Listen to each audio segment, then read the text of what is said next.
Dr. Quinn, I don't like going to the doctor. I rarely go because I just don't like it. What are some tips for me to enjoy my time, at least going there, as long as it's nothing serious?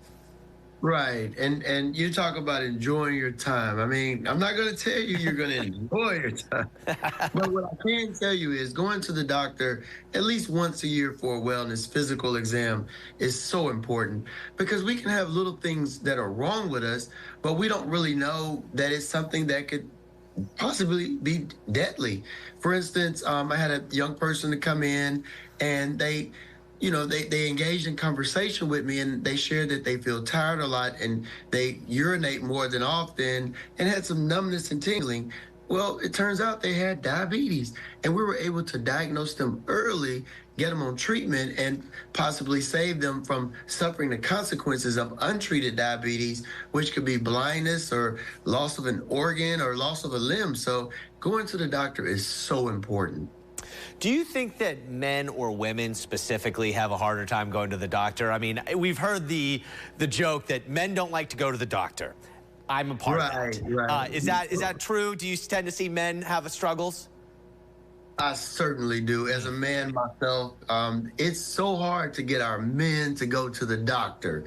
Now, one thing that I want to reassure all my men and also tell the ladies that are watching to share with their husbands or brothers or fathers, if you go to the doctor as a man, if you're 40 years old, you no longer have to get that finger test. Now, men do not want that test. And I have really good news. There's a test called PSA.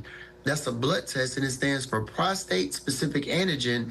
And it can be very helpful to diagnose if you have prostate cancer. So it's called shared decision making. So if the man does not want that test, he can, the finger test, he can let the doctor know, and the doctor, they can do the blood test. And so many men are so relieved when they hear that information.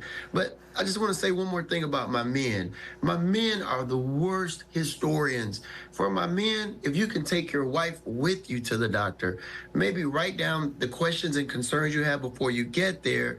But it's so helpful if I have that wife or daughter or some other person with my men because they don't want to tell us what's going on. So try to bring a liaison with you to the doctor if you can. Do you tend to find that there's any specific question or specific fear that men or women, either one or both, tend to have? Is there one specific thing that you kind of hear like, oh, I'm just scared that you're going to find something wrong with me? And that's true. And I hear that a lot. A lot of the patients, they'll say, I don't want to go to the doctor. I don't want to see you no more. I was at Kroger's the other night, and some lady walked up and said, I'm not coming to see you no more because I don't want you to find nothing wrong with me. But what I shared with her was the human body is the most magnificent machine or creation ever. And if something is going on with you, if it's diagnosed early, treatment can be provided like the person with diabetes, and you can not suffer losing a limb or going blind or kidney failure if you diagnose it early, especially if you have different forms of cancer.